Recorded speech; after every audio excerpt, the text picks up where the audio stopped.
Good morning, everybody. Is that me? Okay. Let's see what happens. Good morning, good morning. Are we okay over here? Should I turn it off? Bring it back? I think maybe you can hear me without it, actually. Although for the video, you probably want to have it. There you go. Technical.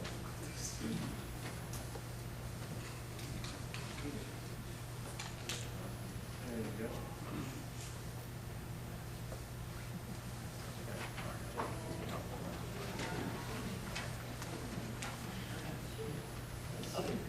Everybody hear me now?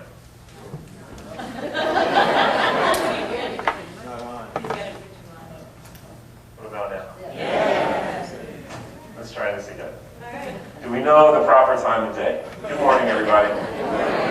It's an incredible honor to be here. Once again, my name is Rabbi Josh Burrows, and I am indeed the founding rabbi for the Jewish Collaborative of San Diego, the brand new, plucky, upstart congregation that's moving about 100 yards from here into the garden that we're going to be putting up there together, which is something that's incredibly exciting. I began a relationship with this congregation with Jeremiah, partially because I had never met another member of the cloth who was taller than me, let alone who could probably beat me up with one hand tied behind his back. So I figured better be friends with this guy. But I got to know this church, and I got to know you through him, and I know what an incredible congregation and community this is. And so this is all to say that it's an incredible honor for me to be standing here with you in the very same sanctuary that was offered to my congregation to host our high holidays the past couple of weeks. And so this is a space that I've been in for a while, and if you feel like you've been smelling some chicken soup and bagels and lox, that's just leftover of the cologne that we Jewish people wear sometimes. So it'll wear off in a couple of weeks probably. Since we're moving in down the street, you might start smelling a lot more. Your pastor Greg asked me to come and talk with you a little bit about something, anything, he said, because he was going away and there needed to be a sermon in the spot. And because I love you so much, it was really an honor for me to be here. And what I want to do is I want to kind of do a little bit of a show and tell. You see, I brought a thing. I'm going to tell you about that thing in just a minute. Do a little bit of a show and tell, but also take an opportunity to tell you about a particular passage or two passages that Jewish people all over the world are beginning to study this week.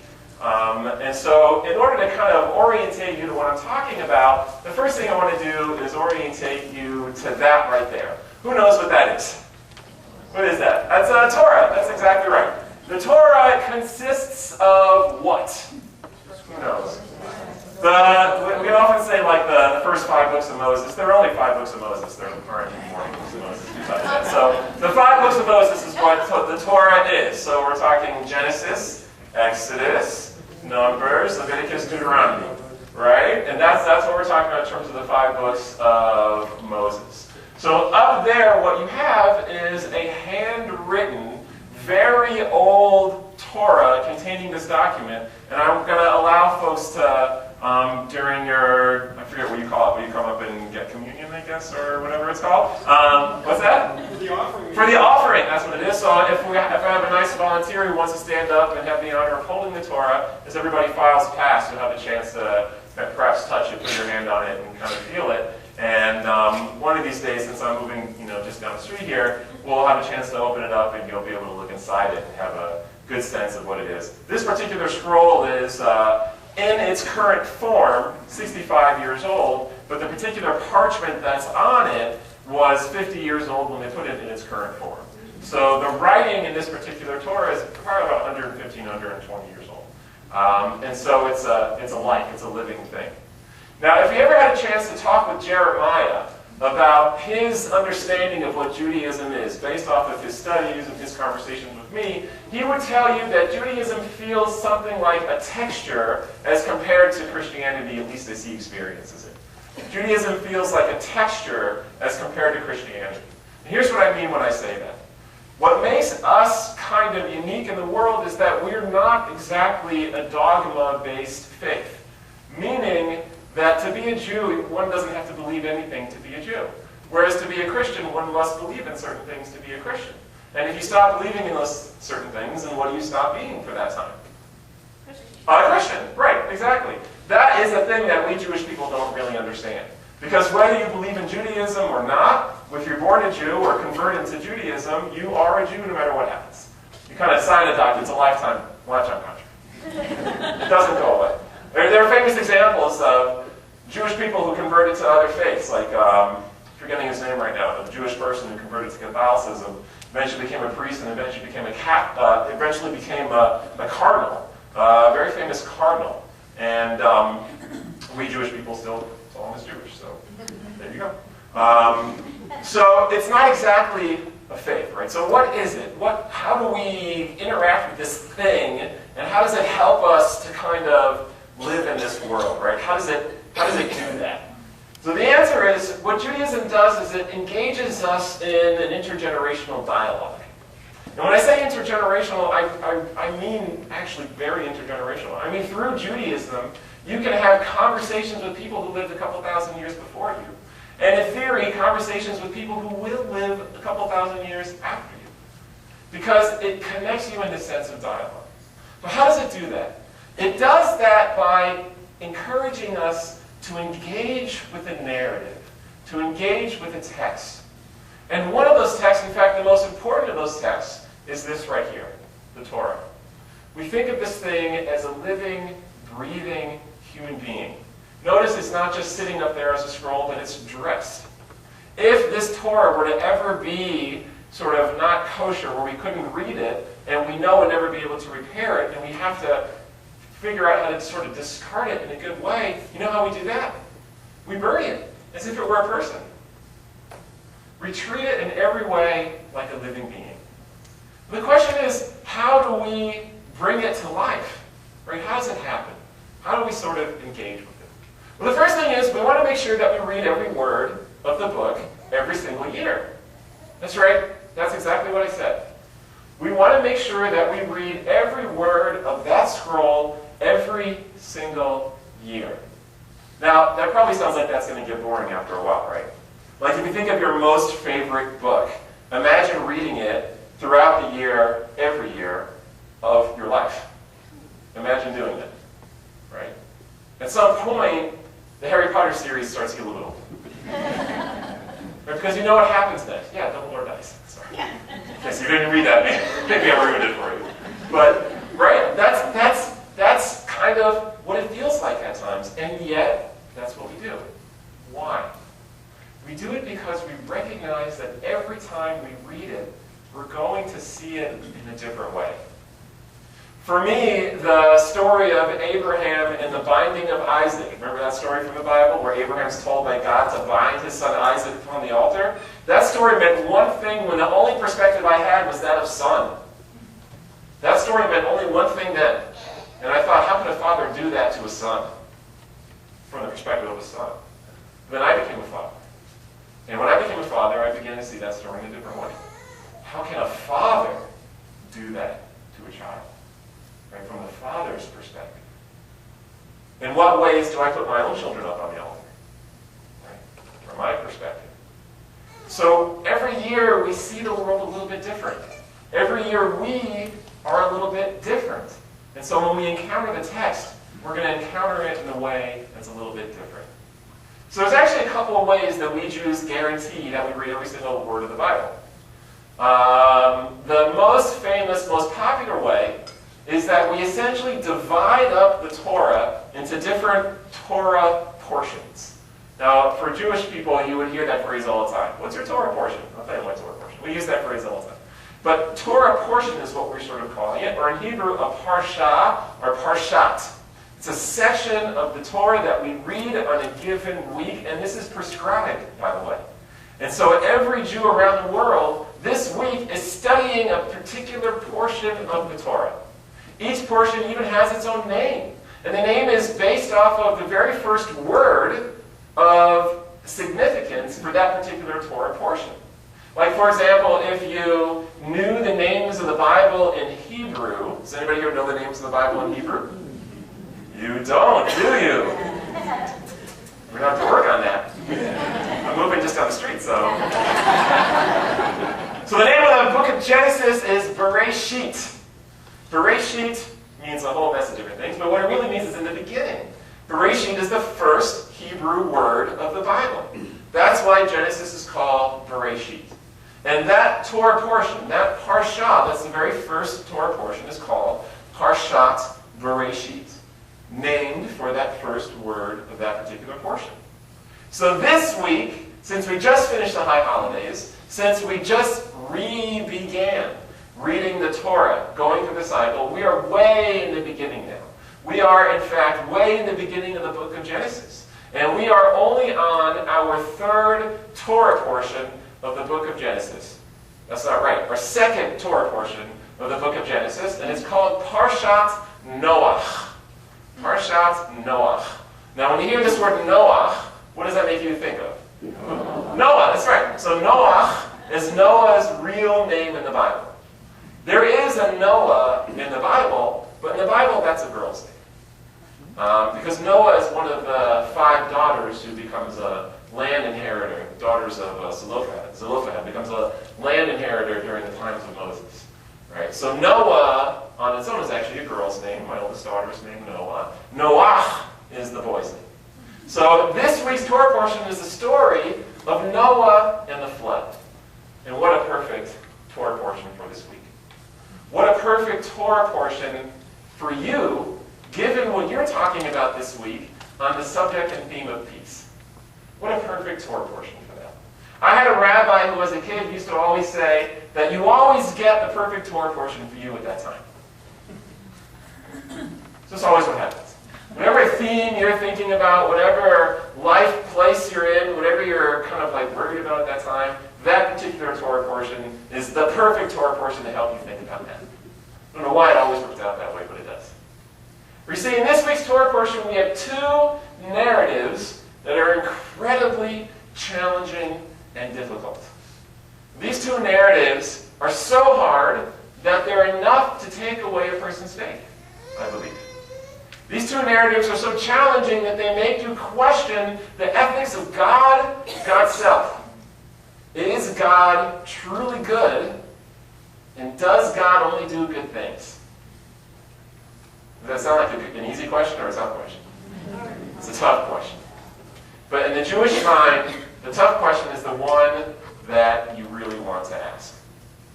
In the Jewish mind, the tough question is the one that's the most important, and that's the one that you should attempt to answer. So let's see if we can find that tough question. This week's Torah portion has 2 particular narratives that are challenging. The first narrative is the narrative of Noah and the flood. And we know that narrative well, right? Noah was the most perfect man of his generation, which as a drunken fool is saying something about that generation. Right?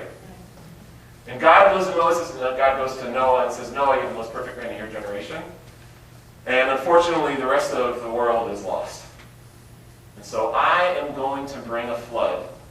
And you are going to build an ark. And that ark is going to carry in it the DNA for the rest of humanity, because I'm going to wipe out all the other stuff. Now, I don't know about you, but when I was a kid, that was almost a children's story with the way we told it. Right? Think of the songs even. The animals, they came up, they lined up at their twosies. Really? Are there twosies? I imagine the aardvarks are up front and the zebras are last because it's alphabetical order and the zebras are so upset about that. And that big curvy ship, right, that we look at with the little like shack on top, right, from the pictures, and we wonder like, how is this happening? And then all the silly questions like, so what about like insects? Were there flies there? Like one of each species of flies? And but how did they have pens in there? Were they feeding the animals? I mean, what was going on? Right? It's all very difficult to imagine. But here's the problem with the way that we read that story now. If you follow the news, which I do, in 2004 and in 2011, we witnessed firsthand, really, what that probably would have looked like. The Indian Ocean tsunami and the tsunami in Japan gave us a real-time recorded sort of interface with what that story really was.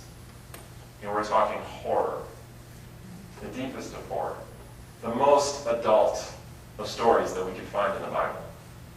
A story where God brings destruction to the entire world. Ugh. What do we do with that? So the question we have at first is, what kind of a God does this? What kind of a humanity warrants this? And how do we make sure that doesn't happen again? Right? That's the first thing. And if that wasn't enough, because it's the book of Genesis, and there's no such thing as a boring story in the book of Genesis. Leviticus is a different story, by the way. Genesis is all excitement. What we have is, later on, this really interesting, brief narrative on this thing called the Tower of Babel. Same Torah portion, by the way, just a little bit later. Who remembers that narrative of the Tower of Babel? What was happening in the Tower of Babel? My good Presbyterians. What was happening in the Tower of Babel? Right? What was happening? What? Okay, so we're making an inference, but if we're just going straight to the story, what's happening in this story? There's a bunch of people who are getting together and they're doing what? They're building a tower, and how's it going between the people? Fetchingly. The people are getting along great. They have the same language. They have the same vision. They have the same plan. Has anybody here ever built anything? Do you understand what it takes to build something that big, especially that time? The ultimate in human coordination. And what was wrong about that? God looked at that and God said, this is making me nervous because they are going to think that they are like what? Gods. And I can't allow that to happen. So what does God do? God confounds their speech. The Babel, that's Babel, right? Babylon. It's all connected. The Babel, God confounds their speech. And now they can't understand what each other are saying. But now think about how confounded their speech has to be for them not to understand what they're saying. You have to remember, guys, the tower is practically built at this point. Everybody knew what their job was. There wasn't much else you had to do in terms of giving orders for folks to know what to do to finish the tower. But they were so confounded that the whole project fell apart. So it wasn't just a shift in language, it was a shift in everything. They had to so not understand each other that they couldn't even begin to understand each other. You go to China today and meet someone who doesn't speak a lick of English, and you can figure out how to begin to understand each other, right? But not in this case. So now we have to ask another question. Was this moment in our narrative, the way that we tell it, the beginning of the potential for the separation in the world that we live in today that causes so much pain and destruction? Did God cause that? Did God cause that? Oof. That's a tough question. That's why it's the Jewish question. That's why it's the one that has to be asked. You might not be able to figure out the answer to it, but that's why it has to be asked. Because we need to know these things in order to figure out how to live a better life and to make our world a better place. So we go inward. We do what the Jewish tradition tells us to do. Search for different kinds of answers. Search for answers within your heart. Ask yourself, who are you today? And what's that answer for you today? And what's it going to be for you next year? And how do you try to make something of a difference? What we see here is that when we talk about ideals in terms of humanity, it's never good to go all the way to one end of a spectrum or all the way to another end of the spectrum. That the most ideal in human experience is somewhere in the middle. We don't want it to be as it was in the story of Noah, where everybody is working against each other all the time, trying to harm each other. Because that's what was then. And we also don't want it to be, as in with the Tower of Babel, that there are no differences between humanity. We don't want that either. That also is bad. So somewhere between complete conformity and chaos exists the human condition. That's what our Bible is telling us there. That's what they're reminding us. That our purpose is not to go out and make everybody like us. Our purpose is to try to understand them and how different they are and embrace those differences so as to avoid that world. That's what we try to do. So if we wonder, in reading this week's Torah portion, why both of those passages would be in one, we find it. And if we wonder why on this Sunday in this church you are being asked to give money to help foster a deeper sense of understanding in the world, you have it. And if you wonder why in this piece of property we bring together Jews and Christians and Muslims to try and figure out how to embrace each other and bring good overall to the world, you found it. There it is. This and that is what this texture is all about.